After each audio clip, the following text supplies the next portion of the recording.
해외 여행업을 하고 계시는 중소기업인데 외주를 통해서 여행사 사이트를 구축을 하셨고 IT 조직이 없었어요. 개발자 출신 프로그래머가 없는데 챗봇을 도입을 해놓고요. 아침 9시 반 정도 되면은 어제 들어왔던 문의에 대해서 다 봐요. 그 즉시 프롬프트를 보완을 해요. 그 사이에 엄청나게 실력이 엄청 늘었습니다. 자신감을 이제 얻으신 거예요. 파이썬이 그래도 쉽게 이해할 수 있는 언어로 되어 있으니까 이걸 가지고 코드를 생성을 해보는 것들을 시작한 거예요. 맥닷컴이라고 하는 자동화 툴을 연결할 수 있는 사이트가 있는데 마케팅이나 내부적인 캠페인이나 운영에 대한 자동화 기능들을 다 만들어서 엮어 놓으셨어요. 공장처럼 돌아가요. 옛날에는 되게 한산했는데 한 1년 사이에 가보니까 공장처럼 막 돌아갑니다. 일반적으로 생성형 AI를 접할 때 기업들의 행보랑 비슷한 것 같아요. 네, 안녕하세요. 티타임즈 홍재 기자입니다. 향후 10년의 기업의 미래, 향후 산업 구조가 이 AI 때문에 모두 바뀔 수 있다고 말씀을 하시죠. AI를 통해서 기업들이 어떻게 바뀌고 있는지, 어떤 사업 기회를 창출하고 있는지, 이 점들을 한번 짚어보기 위해서 저희가 시리즈를 준비해봤습니다. 일명하여 AI 트랜스포메이션 시리즈인데요. 이 시리즈의 첫 문을 열 분을 저희가 모셨습니다. 원티드 랩에서 AI 사업 총괄을 하고 계시는 주영민 님을 모셨습니다. 안녕하십니까?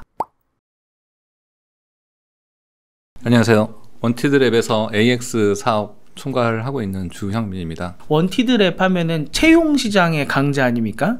HR, 채용 이런 쪽으로 교육도 많이 해주시고 그런 쪽으로는 알겠는데 저희가 AI 트랜스포메이션 시리즈의 첫 문을 여는 시점에 AX 사업 총괄님을 모시게 된 게 원티드랩이 왜 AI지? 라는 게 되게 궁금하고 왜 원티드랩입니까? 저희 입장에서는 HR 테크 기업이긴 하지만 전통적으로 AI를 기반으로 해서 사업을 일으켰고 AI를 통해서 사업을 부스팅했던 그런 기업입니다. 그리고 여전히 굉장히 선도적으로 AI에 대한 선행 기술을 저희가 비즈니스에 적극 적용하고요. 그리고 이제 적극적으로 베스트 프랙티스를 만들어가지고 대외적으로 알리고 있는 그런 역할을 많이 하고 있기 때문에 그런 관점에 저희가 많은 좋은 사례들도 있었고 또 이제 최근에는 AX 사업 생성형 AI 플랫폼 관점에서의 사업을 전개를 하다 보니까 스타트업이라든지 중소기업, 대기업 모든 시장의 현황이나 특징 이런 것들을 조금 많이 보는 것 같아요. 그래서 그럼 원티드랩에서는 AI를 갖고 기존의 모델을 효율적으로 바꾸는 일을 주로 하고 있는 건지 아니면은 그 업무의 효율화 이런 거를 지금 하고 있는 건지 아니면은 AX를 통해서 신사업을 전개하고 있는 건지 이런 게 좀 궁금하실 것 같거든요. 어느 쪽이에요? 세 가지 모두 다 하고 있다고 보시면 될 것 같고 플랫폼 전반에 걸쳐 가지고 생성형 AI를 많이 적용을 했어요. 생성형 AI가 나타난 시기가 2022년 11월이었죠.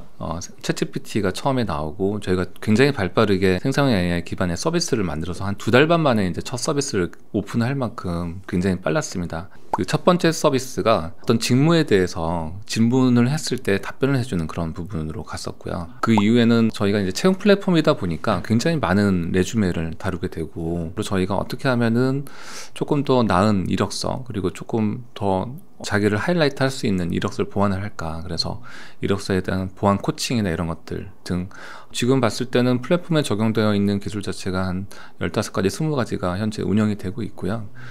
두 번째로는 내부적으로도 저희가 생성형 AI를 굉장히 많이 쓰다 보니까 업무 환경에다 얘를 좀 잘 적용해보자.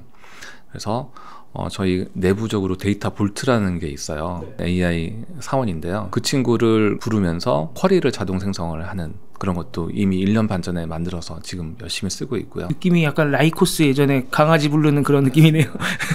그 친구가 할 수 있는 능력이 꽤 많아요. 쿼리도 자동으로 생성해주고 과거에는 이제 데이터 부서에게 질문을 해가지고 어떤 데이터 쿼리를 만들어주세요 하고 있는 게 일반적인 현재 많은 기업들도 그렇게 하고 있을 텐데 저희는 어떤 부분에 대한 쿼리를 어떻게 생성해주세요 어떤 조건으로 해주세요 하면은 자동으로 만들어줘서 그냥 카피해서 바로 쓸 수가 있는 그런 상황입니다. 최근 등록한 기업의 공고 수라든지 거기 합격자 수 뭐 이런 것들에 대한 컨버전을 이제 측정할 수 있는 그런 쿼리라고 보시면 됩니다. 그래서 내부적으로 업무 오퍼레이션을 하기 위해서 각 부서별로 필요한 부분이 있을 텐데 그런 것들 자동으로 하고 있고요. 일반적인 챗봇 형태의 HR 관련한 챗봇 답변도 하고 있는 부분도 있고요.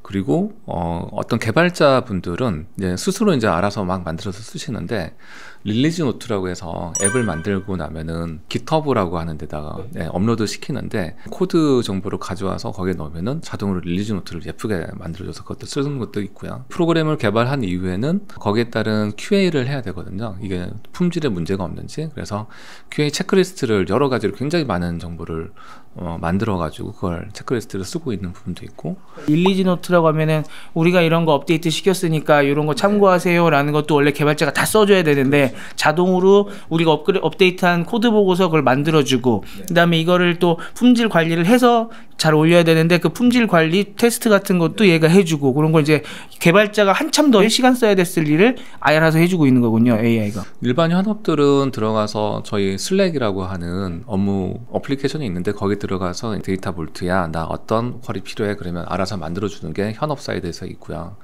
그리고 현업들이 나는 어떤 부분에 문제점이 있어 라고 문제점을 오르면 거기에 있는 이모지라고 있어요. 이게 틱 누르면 특정 이모지를 이제 저희가 선택을 해놨죠. 그걸 누르게 되면은 그게 자동으로 요약이 되고 카피돼서 지라라고 하는 IT 개발 요청 쪽에 예쁘게 가서 딱 등록이 자동으로 됩니다.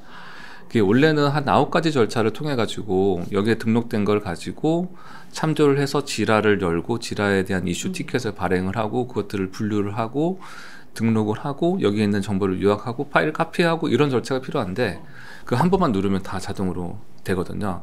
그것들을 이제 쓰고 있고 그러면 현업 사이드에서 쿼리도 자동으로 하고 IT의 개발 요청도 자동으로 하고 있고요. IT 사이드에서는 그걸 가지고 어떤 프로그램을 어떻게 할 건지에 대한 골격을 만드는 것도 알아서 쓰고 있고요.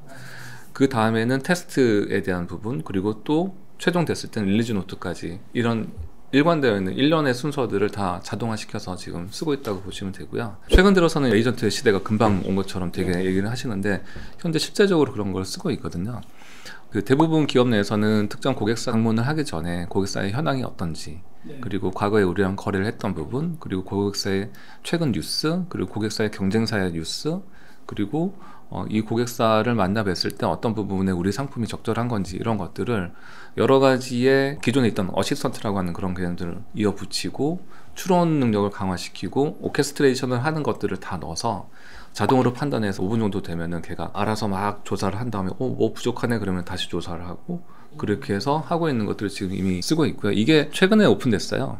되게 좋은데요. 원래 고객사 미팅 한번 가려면 전날 하루 동안은 그거 준비하고 다음날 한 군데 만나고 나면 그거 팔로우업 한 다음에 정리하고 그 다음 또 준비해서 다음 고객사 만나려고 하고 이런 루틴 아니겠습니까? 맞습니다. 그런 정보가 자동화가 되다 보니까 마케팅 쪽에서도 우리가 어떤 특정 고객 대상으로 어떤 마케팅 메시지를 만들고 싶다 이런 것들을 자동화시킬 수 있는 그런 에이전트도 쓰고 있는데요. 제가 여기에 있는 적용 속도나 응용 속도를 보면은 정말 놀랍게도 너무 빨라요. 여러분들이 지금 들으신 것처럼 지금 2년 이제 막 지난 이 상황에서 3가지 분야를 다 선도적으로 하고 계신 분이기 때문에 AI 트랜스포메이션 시리즈의 첫 문을 좀 여는 분으로 저희가 모셨습니다. 앞으로 AX, AI 트랜스포메이션이 실제 필드에서 어떻게 적용되고 있고 어디까지 왔는지 앞으로 어떻게 갈 건지에 대해서 쭉 여쭤봐야 될 것 같은데 AI화 해야 된다, 우리 AI 트랜스포메이션 해야 된다라는 거는 많이 들었어요. 근데 많이 들었는데 지금 기업들이 얼마나 하고 있는지 잘 모르겠거든요. 현 상황 어떻습니까? 아이폰이 나왔던 시기를 되돌아보면 2007년 1월에 나왔더라고요. 그리고 앱스토어라고 하는 컨셉이 나와서 모든 플랫폼의 헤게모니를 장악할 수 있는 그런 첫 번째 의미 있는 시도가 됐는데 국내에서도 이 헤게모니에 관련한 플랫폼 헤게모니를 놓치면 안 되겠다. 그래서 이제 선도적으로 시작한 게 SK텔레콤에서 T스토어 프로젝트를 2008년 초반에 진행을 했었죠. 이게 왜 제가 굉장히 인상에 남냐면 제가 그 프로젝트의 PM이었습니다.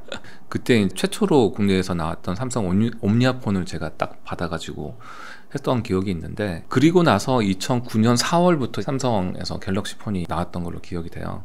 그때부터 스마트폰에 대한 기반, 생태계 그리고 모바일 퍼스트라고 하는 부분들의 역사가 시작된 부분인데 사실 챗GPT가 대중에게 이제 소개된 게 이제 한 2년 조금 넘었으니까요. 그런 느낌으로 현 시대를 좀 보고 있고요. 허깅페이스라고 하는 글로벌리 AI와 관련한 굉장히 유명한 개발 포탈인데 거기서는 지금 모델이 136만 개? 이게 한 달 전의 기준일 거예요. 136만 개 정도의 언어 모델, 똑똑한 모델들이 다 올라가 있는데 거기에는 10초마다 하나씩 새로운 모델이 올라온다고 하거든요. 10초마다 한 번씩 올라옵니다.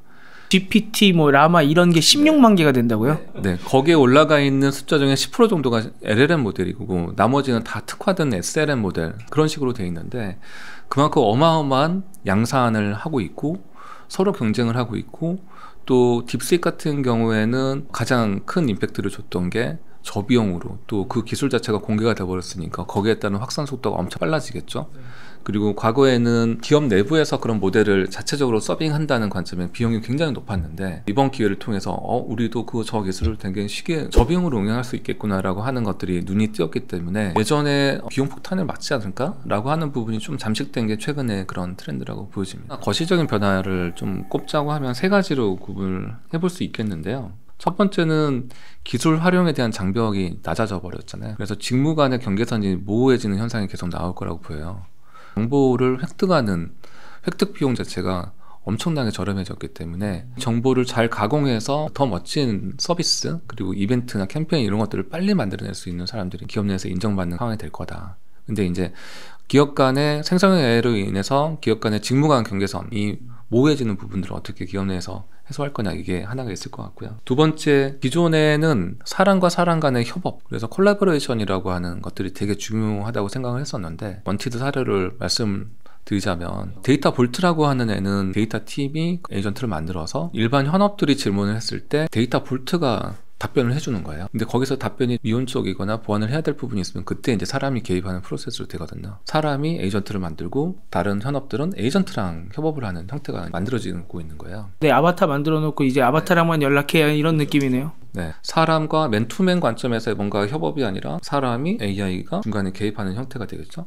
또 다른 형태의 변화는 이제 사람과 AI가 경쟁을 해야 되는 시대가 된 거죠.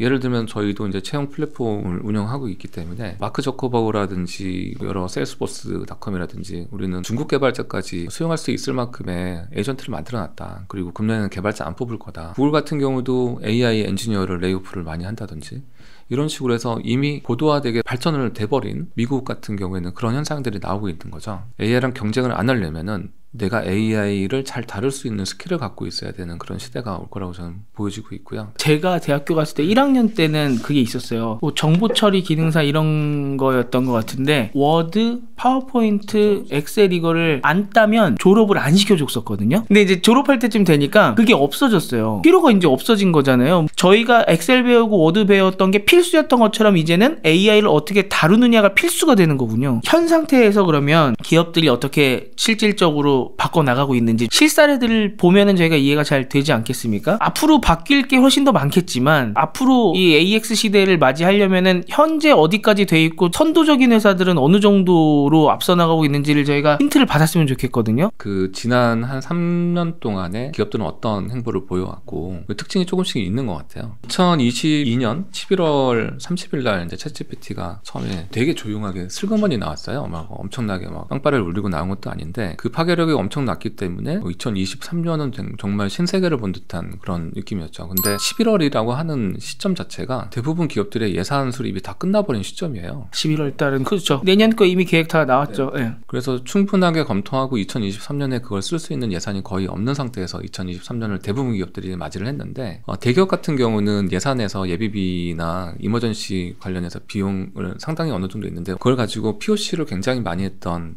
2023년이었던 것 같아요.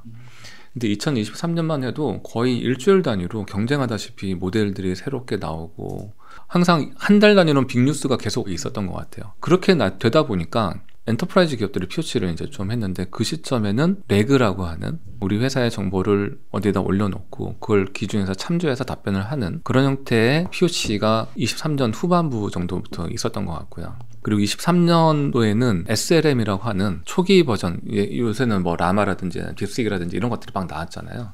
근데 그때는 폴리글롯이라든지 여러 가지 초기 모델이 있었던 거죠. 이걸 가지고 우리 회사 정보를 넣어가지고 만들어 보고 짠하고 오픈을 해가지고 한 3, 4개월 트레이닝 시킨 다음에 오픈을 했는데 오픈을 하자마자 더 좋은 모델이 나와 있는 거예요. 그런 현상들이 23년 동안 계속 있었고 그러니까 이거를 그 부서도 굉장히 발빠르게 하긴 했지만 너무 급물살하에서 뭔가를 노를 젓고 가는 부분에 어려움이 많이 있었던 것 같다. 막 열심히 달리고 있는데 점점 뒤처지는. 맞아요. 오픈하자마자 뒤쳐져 있는 거죠. 그걸 하자마자 이제 구식 소리를 듣는 거니까요. 그래서 대기업은 그렇게라도 좀 준비를 하면서 경험치가 쌓이는 게 되게 중요한 것 같아요. 조직도 운영을 해보고 이걸 가지고 모델을 어떻게 해봤는지에 대한 과거 경험치가 쌓이니까 앞으로 어떻게 대응할지에 대한 것들이 굉장히 코스트 이펙티브하게 대응을 할 수 있는 것들이 생긴 거죠. 그분들은.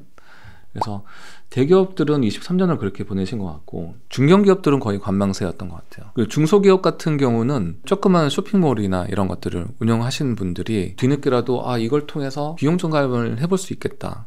이런 시점에 도입을 해보는 사례가 있을 텐데 시장 전체를 놓고 봤을 때는 중소기업도 본업 중심의 일을 하시는 거기 때문에 이게 당장 필요한 기술은 아니다라는 인식이 조금 많았던 것 같아요. 대기업은 그래도 예비비라도 있으니까 시도해본 거고 중견기업은 예비비나 이런 것도 없고 하다 보니까 그냥 한번 살펴보자 이렇게 되는 거고. 아니 있긴 하겠지만 그 차이는 그건 거예요. 대기업 같은 경우는 AI 팀이 있거나 디지털 팀이 있거나 데이터 팀이 있어요. 전담 조직에서는 그게 당연한 미션으로 가져가면서 그것들을 굉장히 R&D를 많이 한 거고 중견 같은 경우도 데이터 팀이라고 하면은 전통적인 데이터의 관리 체계나 이런 것들을 다 잘하는 관점.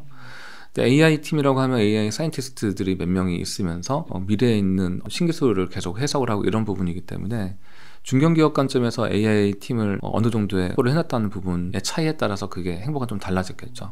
만약에 그게 11월이 아니라 좀 일찍 나왔으면 한 6월이었으면 뭐가 바뀝니까 그러면은? 내년에는 적극적으로 검토할 예산이 확보가 되면서 KPI에도 들어갔겠죠. 어떻게 보면 늦게 나왔던 게 더 유리한 것 같기도 한데요. 직원 입장에서는 그게 훨씬 나았을 것 같아요. 왜냐하면 이게 급류처럼 쏟아져 나오고 있는데 그걸 자꾸 막 이렇게 떠내려갔지 뭔가 노를 저어가는 것보다는 잘못하면 떠내려가기 때문에. 그리고 이제 스타트업을 보면 스타트업은 대부분 차별화된 비행과 기술력을 가지고 사업을 일으켜 보겠다고 하는 데잖아요.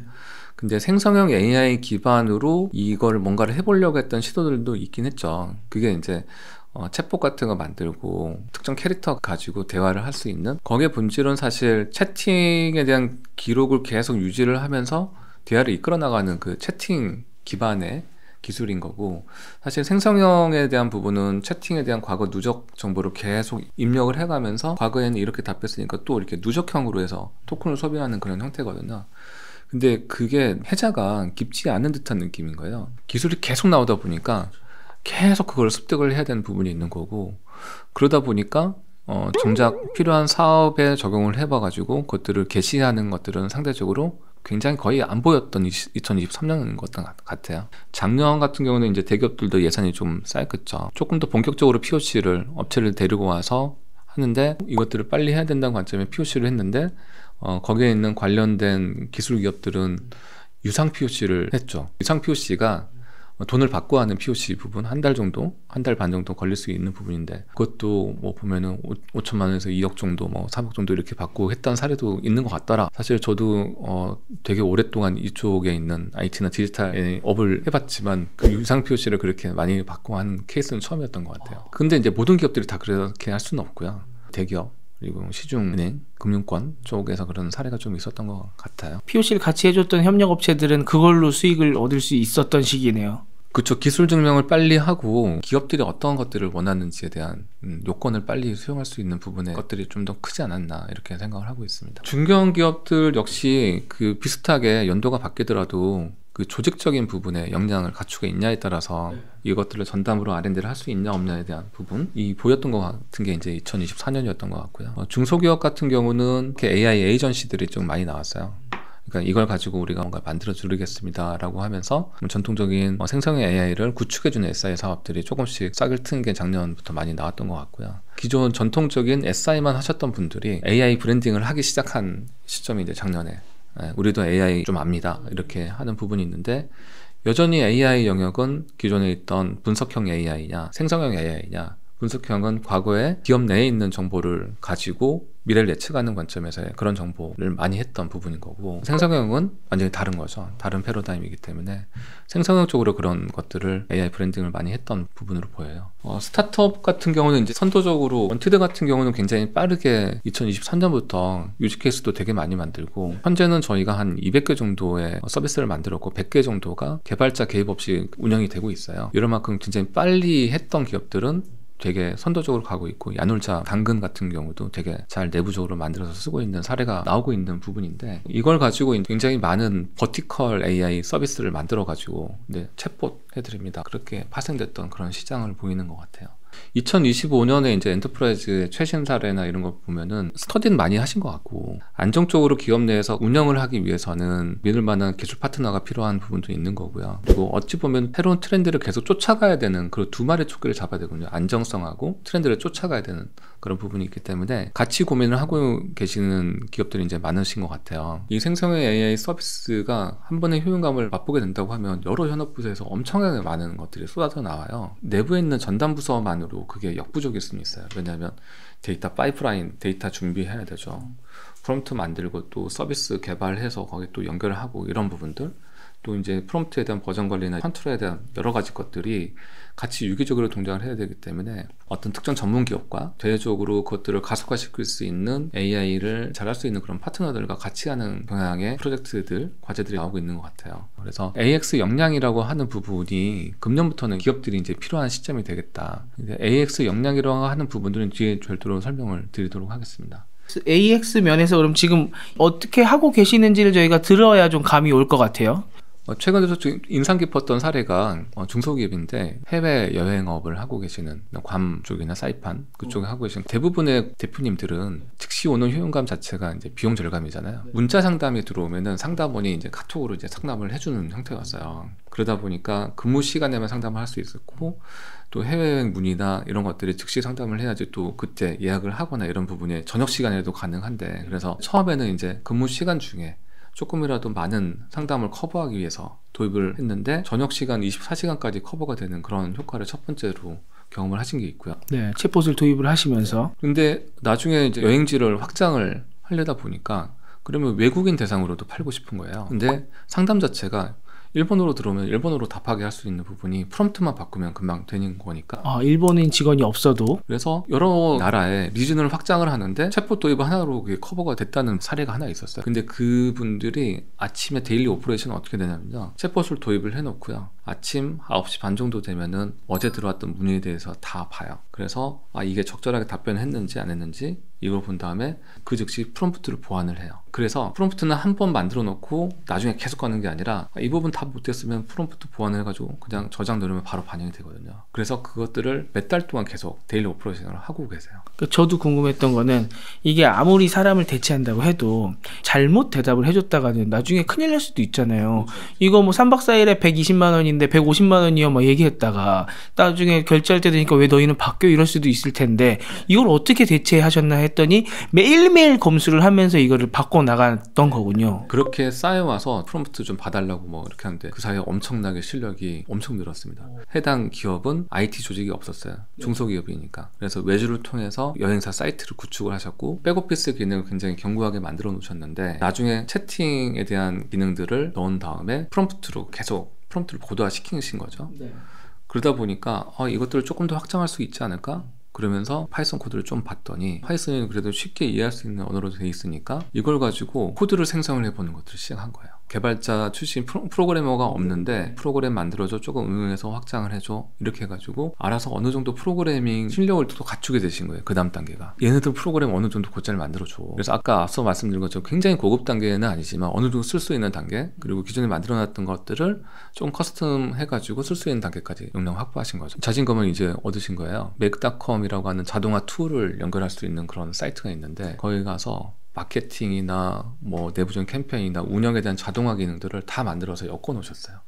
막 공장처럼 돌아가요. 개발을 전혀 못하셨던 분인데 AI를 통해서 파이썬을 배우시고 거기에 코드를 생성할 줄 알게 되시고 거기서 이제 한 단계 더 나아가서 이것들을 각 요소들을 연결해서 자동화로 돌아가게끔까지 만들어 놓으신 상황을 목격하셨다는 거죠. 그래서 옛날에는 되게 한산했는데 제가 6개월 한 1년 사이에 가보니까 공장처럼 막 돌아갑니다. 막 워크플로우 막 돼 있고, 그래서 이번엔 뭐 어떻게 해볼까 막 이런 얘기를 계속 하고 있어서 이게 일반적으로 생성형 AI를 접할 때 기업들의 행보랑 비슷한 것 같아요. 처음에는 챗GPT로 하시고요. 조금 관심도가 높으시면 GPTs 들어가서 거기에다가 파일 좀 올려놓고 하는데 여러 제약이 있잖아요. 근데 GPTs 거기는 약간 기성품처럼 나와 있고 그러다 보니까 그런 것들이 미묘한 설정 부분이 없어요. 그리고 등록하는 용량의 한계도 있는 거고, 그러다 보니까 그걸 쓰다가 이제 공부를 하시게 되는 거죠. 툴을 찾게 되는 거예요. 정말 괜찮은 플랫폼이 없나 찾고 거기서 프롬프트 해서 한번 사용해 보시다가 나중에는 API 형태로 만들어서 내 서비스에 꽂는 형태가 각각 단계적으로 경험하는 단계인 것 같아요. 근데 딱 그 기업을 봤을 때는 대부분 중소기업들이 IT 개발자가 많이 있으면서 프로그램 시스템을 계속 고도화되는 그런 비즈니스를 갖고 있는 BM도 있긴 하겠지만 아닌 BM도 되게 많잖아요. 그런 기업 내에서 어떻게 따라할 수 있을 만한 표본이 되지 않을까. 예를 들어 나는 음식 만들고 아니면 나 뭐 물건 파는 회사인데 IT 부서를 우리가 운영하는 게 이게 과연 맞는 걸까, 이게 비용 효율적인 걸까, 그래서 그냥 외주 주고 안 쓰시는 분들 많잖아요. 근데 그런 회사들은 이 IT 쪽으로 뭔가 새로운 서비스를 확장하려고 할 때는 거의 포기하잖아요. 내가 할 수 있는 게 아니니까. 그러면 항상 신세한탄하죠. 술 마시면서 우리도 개발자 있었으면 좋겠는데 이렇게 얘기하잖아요. 그랬는데 그게 안 되니까 못 하고 있었잖아요. 그걸 직접 해볼 수 있다는 거잖아요, 지금. 그렇죠. 그러니까 그런 그 좋은 사례를 가지고 전담 인력을 양성을 하는 부분도 있죠.